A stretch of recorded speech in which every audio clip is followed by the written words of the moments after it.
Hi everyone, Josh Lambert here from Pinnacle Health Group.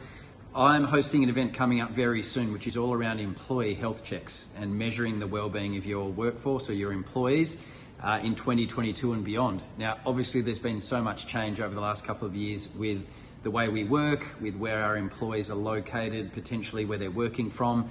And because of so many questions in the demand, I've decided to set up this masterclass event to go through health checks, where obviously it's the most popular service that we provide. We've been doing it for over 12 years. So I thought it'd be a very opportune time to share things like what to measure with health checks, what types of health checks there are out there, the most popular, how to then interpret the information that you're getting from your health checks and then make smart decisions and long-term decisions around health and wellbeing initiatives at your workplace. How to build awareness and actually engage your employees in health checks, not just those employees that might want to do them anyway, but how do you engage the disengaged, for want of a better term. So yeah, if this sounds like something of interest to you, come along. It'll be a very interactive session. We'll be asking lots of questions and basically just sharing what it is that we do when it comes to health checks. So hope to see you there.